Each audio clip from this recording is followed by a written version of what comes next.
an empty house. Thanks all for coming. It's a bit cold. So I think my magic should appeal to as many people as possible. I think that's probably the best way of making the most money. So I've come up with a trick that is the most politically correct trick I could possibly think of in order not to offend anybody. But I did need someone to come up and help me. Is there a volunteer in the front row? Someone who can... Brilliant! Oh my God. Excellent. Thanks, down here. Hi, Alex. I'm Martin. No, Alex. Oh, Martin, please, I'll warn it. I'm not very good with names. Okay, Martin, so if I get your name wrong, it's all right. Okay. Right, so first of all, I have here a deck of cards that I shuffled earlier to save time. And you'll see, now what I could do, I could ask you to just choose a card from the face. But you might be prejudiced in some way. I'm not saying you are, but there's a chance that maybe just be influenced so you've got a favourite. You wouldn't want to do that, okay? So you've just touch the back of, finger the back of any one of these cards. That one? Okay, take that one. Excellent. And show it to everybody. Don't leave anyone out, it's very important in this world of political correctness. Pop it back, send it back where it came from. Very important. Here are the cards that shuffle. I'm pleased someone got there. What do you mean? Or it's just fake. Excellent, so now your card is lost in the deck. Political correctness. What we're going to do, we're going to try and find your card in the most exciting way a magician knows. We're going to spell your card, Martin. So what we're going to do, we're going to put certain attributes of your card. So for example, it's a card, so you spell the word. So you go C-A-R-D. You got that, Martin? Now I might cheat, so Martin, if you hold the cards. Brilliant, I want you to just spell the word card. Oh, hang on. These cards are from Sri Lanka. So I think it's appropriate, in respect for the Sri Lankans, we don't want to upset them, that you spell the word card in the native tongue of Sri Lanka, which is, of course, Tamil. Yes, that's right. So if you could just spell playing card in Tamil for me, Martin. Well, I'll help you out. It's Atta Vitalaka. I know it's a bit tricky. I thought people might struggle with this, and didn't want to upset them, so I came prepared. That's it there. Oh no, that's no help at all, is it? It's upside down. There you go. No, just have your best shot. Atta Vitalaka. I apologise for my pronunciation. So, nicely, out loud. Atta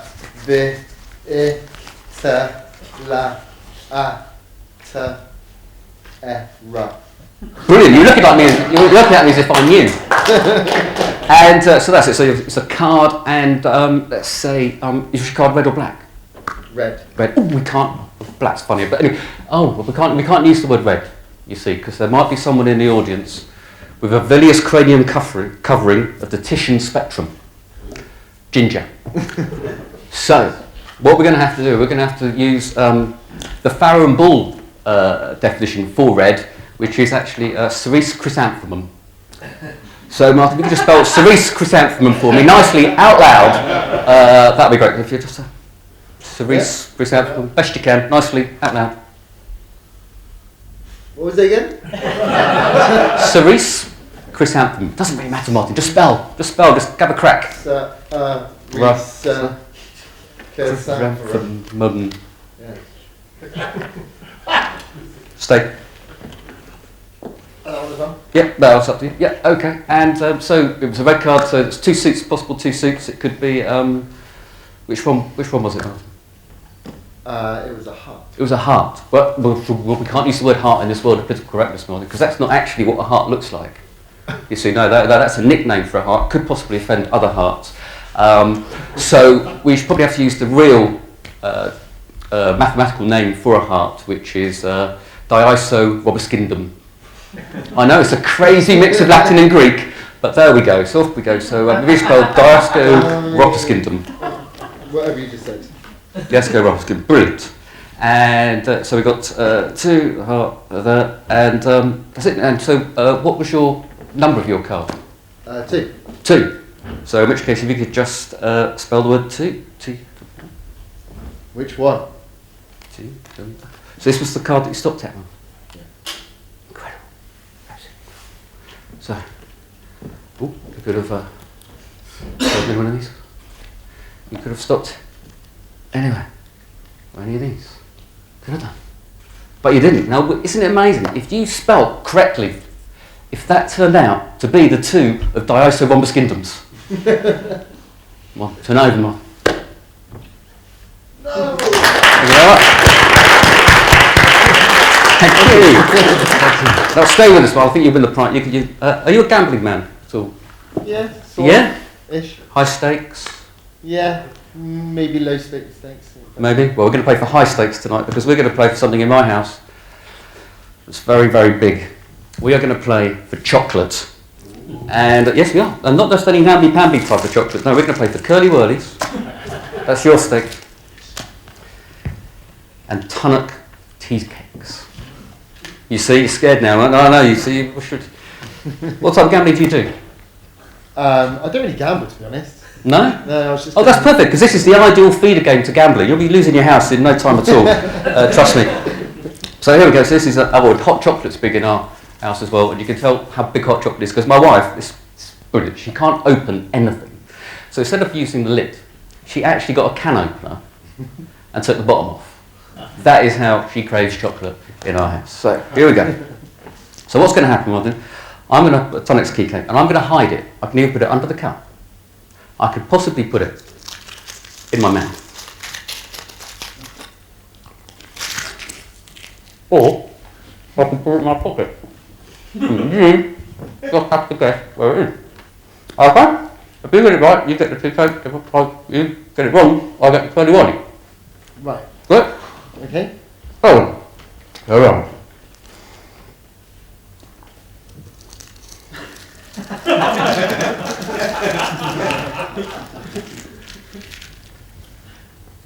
Run. What's the tea cake? I'm on a cup. In my mouth or in my pocket? In your mouth. Alright.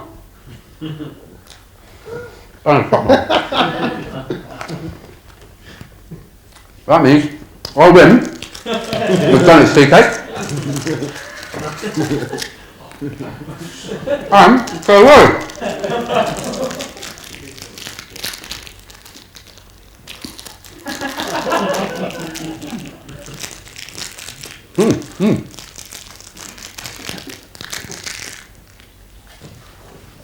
Round 2.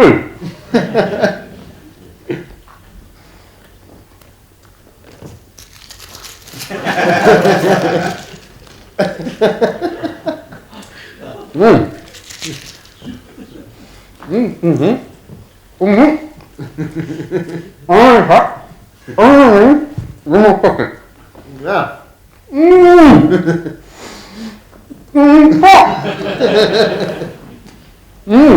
I win. Very good.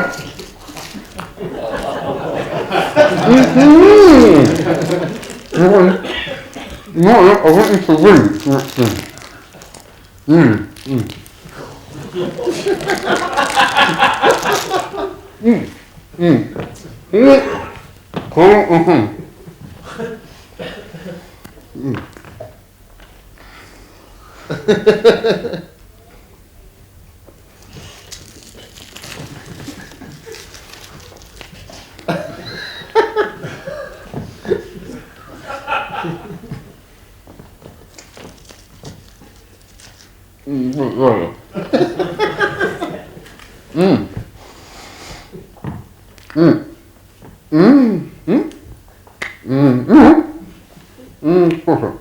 It's on the table. It's in your mouth. It's in your mouth. It's in your mouth.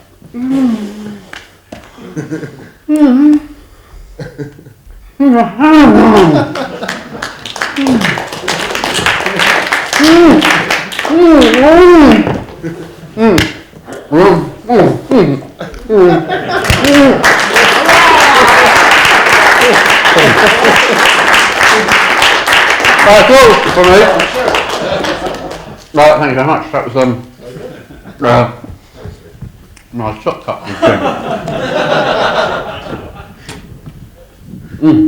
Thank you. I'm off. Put your hands together once more for Alex Kirk.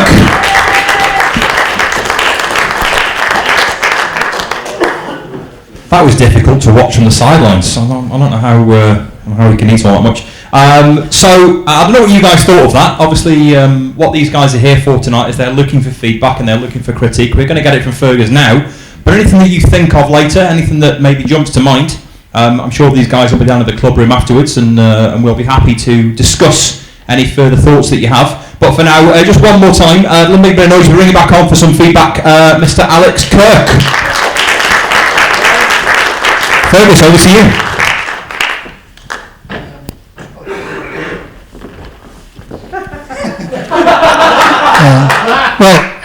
First of all, congratulations. I thought the act was very good. I thoroughly enjoyed it. I think I'm a bit of a dinosaur here, actually, talking to young acts like you have, because it's some time since I've done critiques for acts. But one of the things I noticed today in particular is that television presentation and stage presentation, acts today are getting the two confused. And what people are beginning to do, acts and young acts, they are performing with television people in their heads, with what they see on television. Now, stagecraft and television craft are totally opposed. They're different.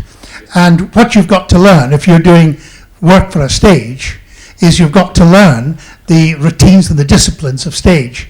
Now, I'll give you an example.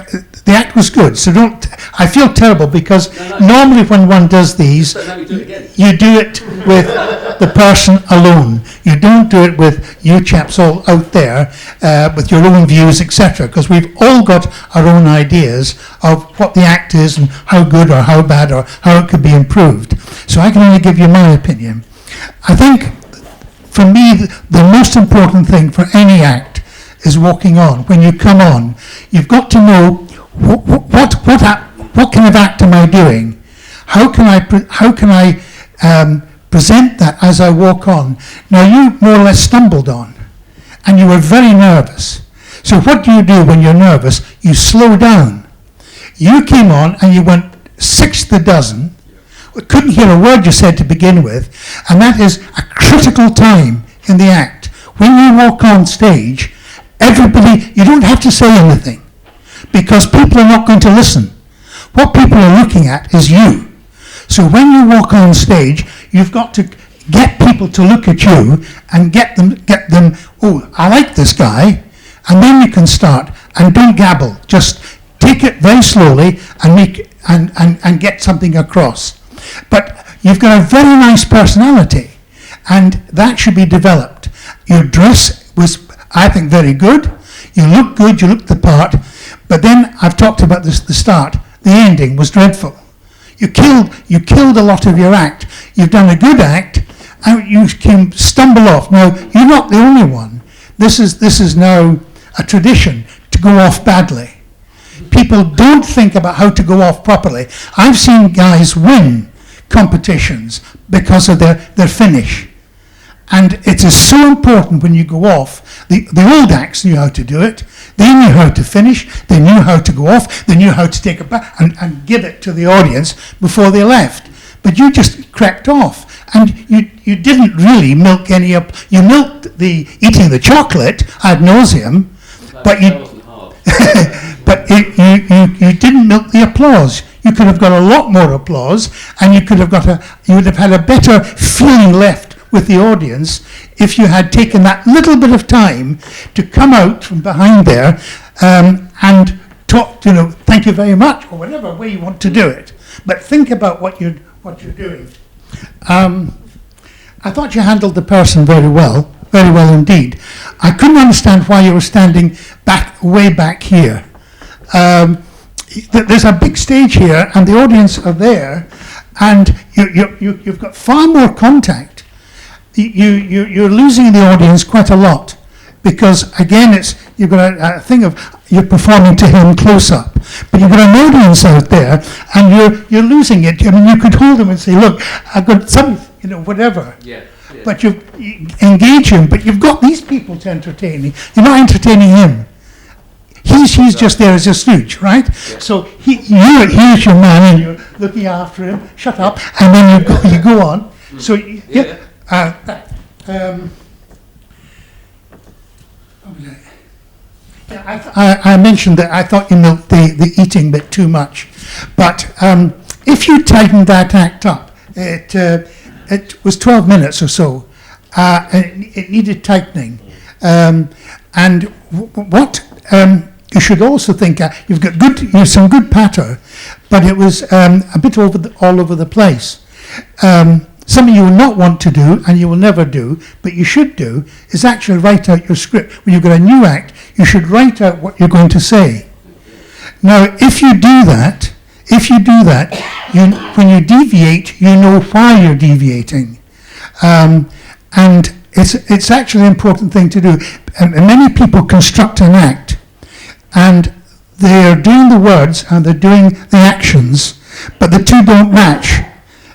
And the only way you can do that is to have the structure of the act right. And if you do that, some things will happen. First of all, you'll get the lights and shades. You'll get the comedy when you need the comedy. You'll get the pathos when you need the pathos, right?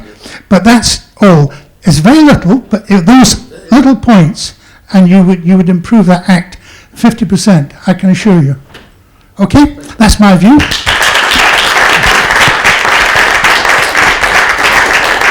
Fantastic. Really useful stuff for you. Really useful stuff for you. Yeah. I think hopefully, that would come. To be honest, it's all very new. So the idea of coming on and confidently presenting it, and even knowing how to present it, it's whether or not it was worth continuing with, which is really what I wanted to find out. So, thank you. Thank you. Great stuff. Alex Kirk, ladies and gents.